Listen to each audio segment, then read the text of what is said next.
bom dia, você está no canal Professor Belém nesta quarta-feira, dia 13 de dezembro de 2023.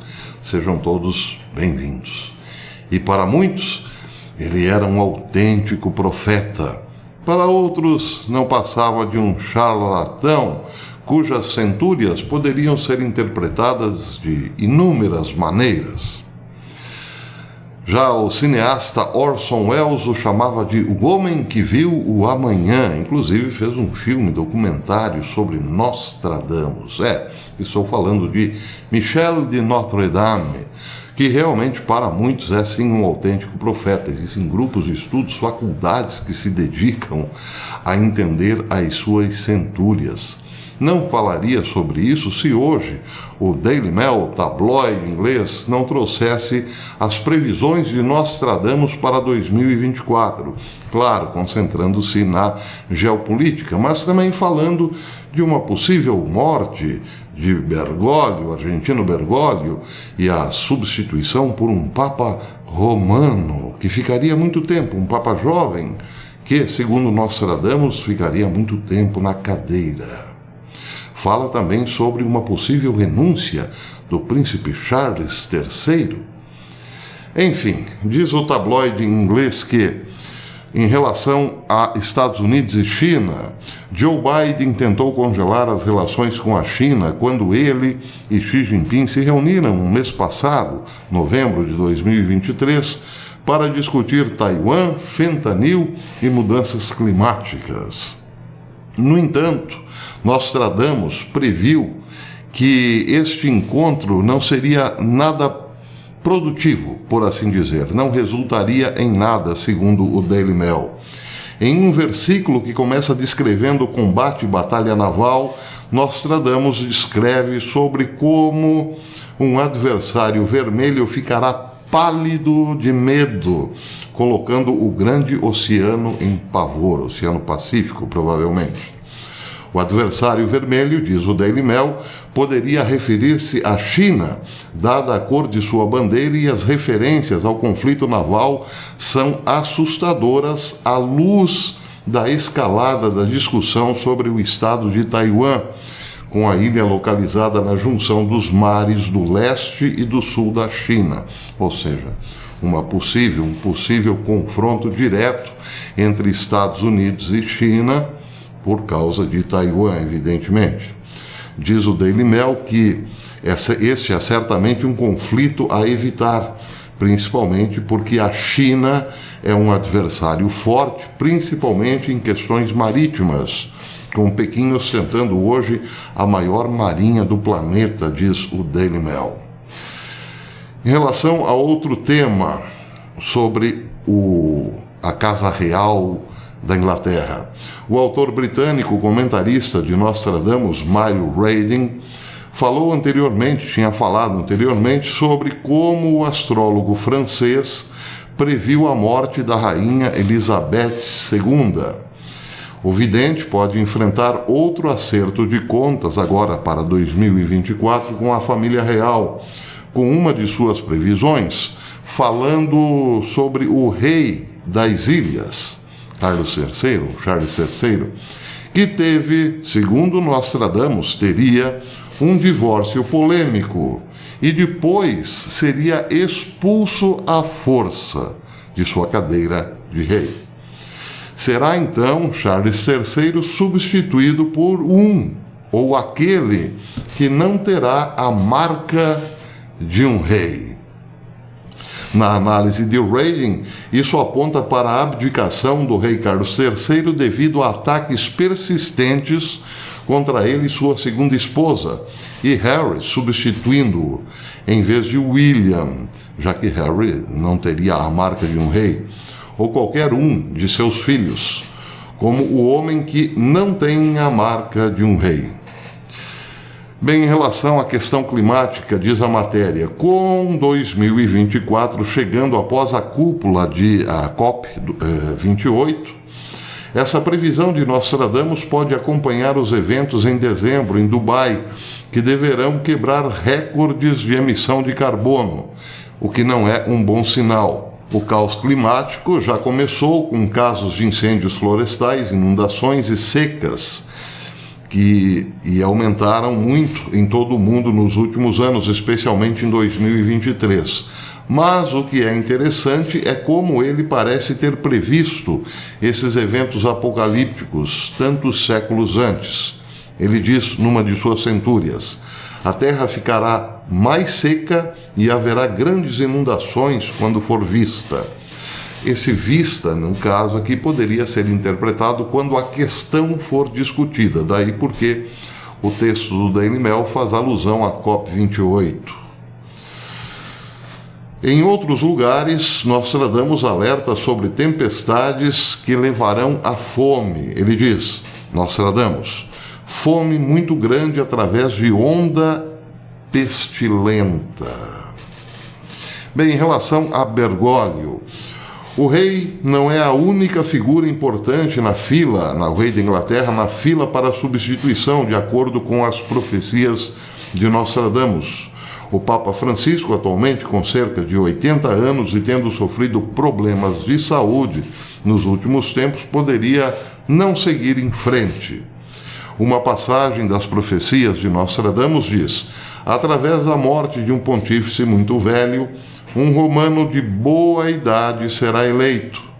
Dele se dirá que enfraquece sua sé, mas por muito tempo ele permanecerá sentado e em atividade mordaz. Bem, se essa profecia refere-se sim a Bergoglio e seu futuro substituto, é claro que podemos ver anos realmente muito difíceis, sem precedentes na história para a Igreja, porque afinal, quem enfraqueceu bastante a sé, nós já sabemos, é evidentemente este último Papa, mas haveria outro, ainda mais mordaz, e que ficaria muito tempo. Então podemos realmente, sim, se as profecias de Nostradamus são corretas, nos prepararmos para muitos anos de dificuldade. Se o mundo já está como está, com a igreja desse jeito, e se a igreja piorar ainda mais, meus amigos, sigamos em frente. Uma das profecias que poderia ser aplicada tanto a 2022 como 2023 diz respeito ao aumento do custo de vida desde a invasão da Ucrânia pela Rússia. Disse Nostradamus: tão alto subirá o alqueire de trigo, que o homem estará comendo seu próximo. Bem, isso associado à crise alimentar, também aumentada pela guerra Rússia e Ucrânia, significa que nós ainda não passamos pelo pior, porque certamente ainda não existem relatos de canibalismo, principalmente no leste europeu, por falta de alimentos, se bem que o alimento ficou sim mais escasso e o preço subiu bastante, mas já está caindo em relação ao trigo especialmente. Isso significa que, se a profecia realmente não foi cumprida, podemos esperar uma longa guerra muito maior do que as previsões, muito maior do que prevêem os analistas, entre Rússia e Ucrânia, com, claro, maior escassez de alimentos. Daí porque a centúria termina de forma bastante apocalíptica. O homem comerá o seu próximo. Mas, diz o Daily Mail, desde fevereiro de 2022, os preços do trigo subiram para níveis ainda mais elevados do que os observados após a crise financeira no final da década de 2000. E agora, só agora, começaram a cair para níveis anteriores à guerra. E embora o canibalismo não tenha se consolidado, uma interpretação metafórica poderia comparar isso ao derramamento de sangue da mesma guerra.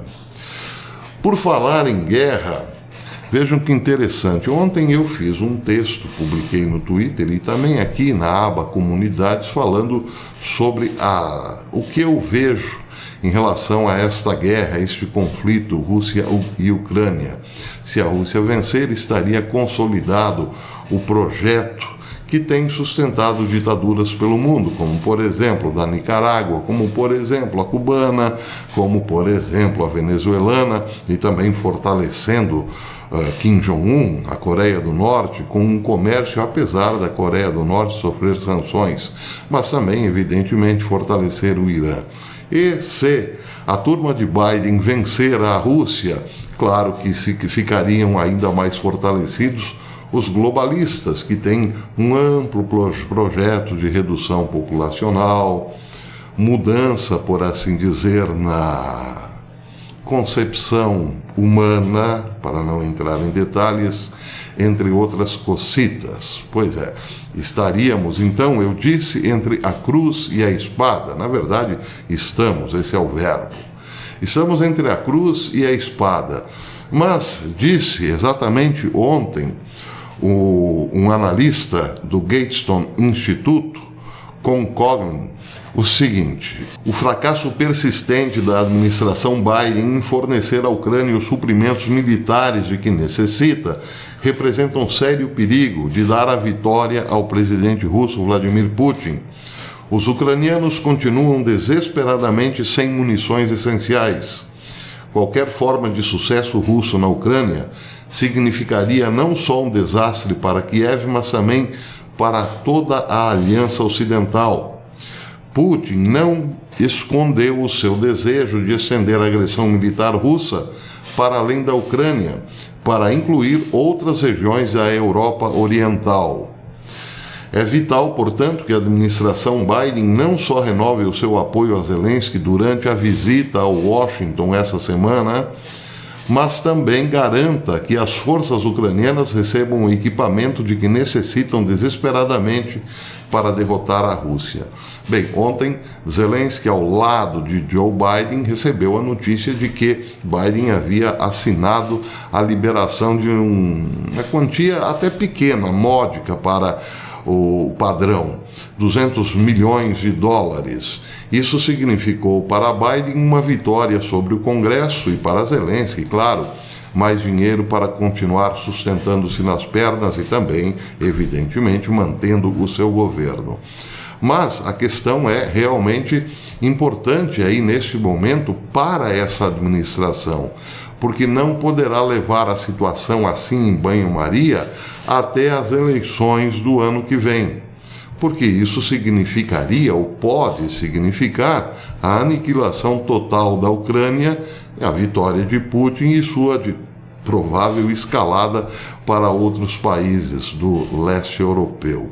Então Biden, para não morrer antes de chegar à eleição de 2024, politicamente, não ser enterrado politicamente, precisa, sim, ele sabe disso, colocar a Rússia em maus lençóis.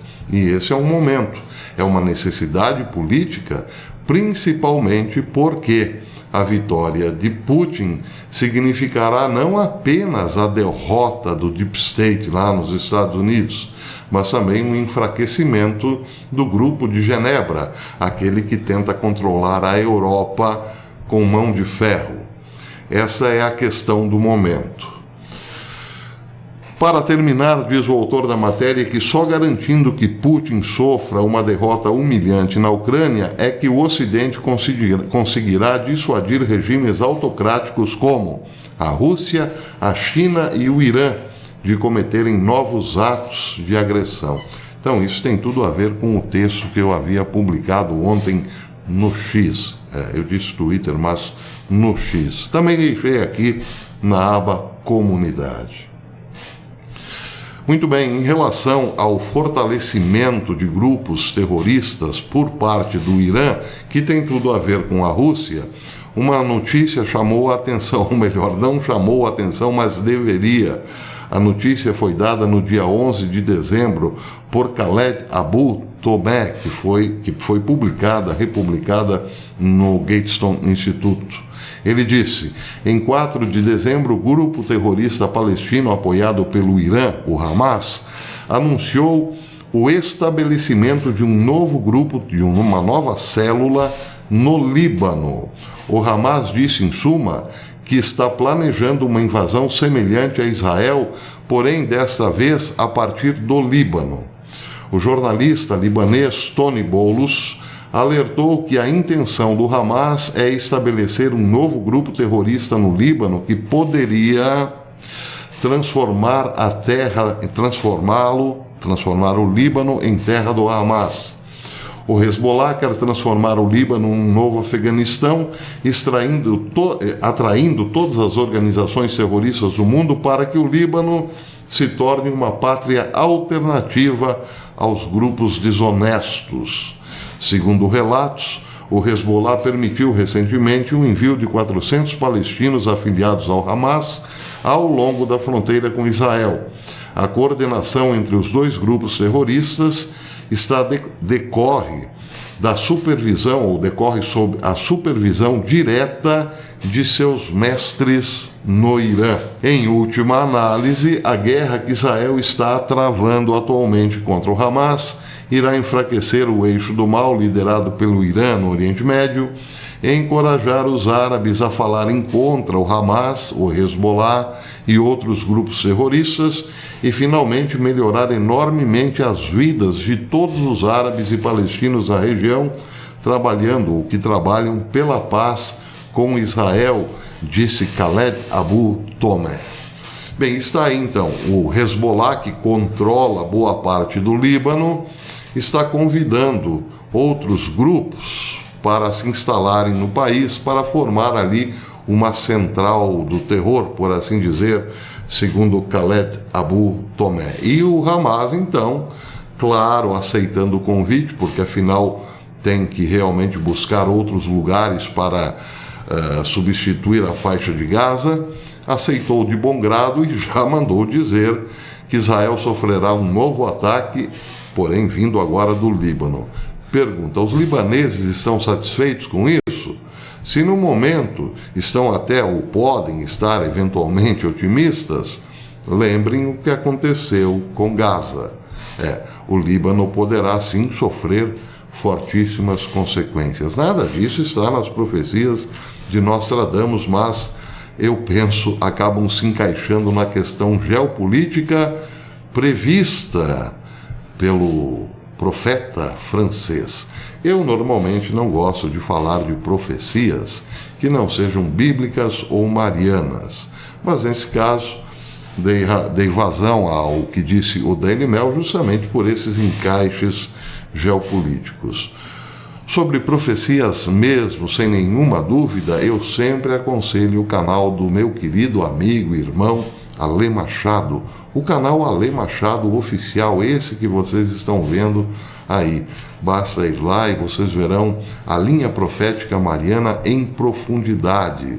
São incontáveis os vídeos e lives que abordam seriamente sobre esse assunto, que também tem um encaixe, claro, na nossa pegada aqui, que é de geopolítica. Para terminar, meus queridos amigos, eu recebi um e-mail do Google me parabenizando pelo ano de 2023, pelo trabalho que realizei aqui na plataforma durante o ano de 2023 e fazendo um balanço. Diz aqui o Google: parabéns pelo seu desempenho fantástico no YouTube em 2023. Em 2023, nós recebemos 19 mil novos inscritos e tivemos 11,3 milhões de visualizações. Eu enviei 274 vídeos até o momento, agora 275, para a plataforma, com 2,9 milhões de likes, muitíssimo obrigado pelos likes, 150,6 mil comentários, obrigado pelos comentários, e 413,1 mil compartilhamentos dos vídeos. Muitíssimo obrigado pelos likes, pelos comentários e pelos compartilhamentos dos vídeos. Então é isso aí. Muito obrigado a todos os queridos amigos que ajudaram esse canal a crescer em 2023 e peço gentilmente e humildemente que os queridos amigos continuem prestigiando esse canal, se possível tornando-se membro, já que a membresia é bem baratinha, mas é o que na verdade nos segura aqui na plataforma. Então é isso, meus queridos amigos, até amanhã. Contínuo, ou sem Dino. Eu ainda não sei o resultado da sabatina, eu acho que ninguém sabe até o momento. Mas, como se prevê... Bem, por enquanto é isso. Até amanhã, se Deus quiser.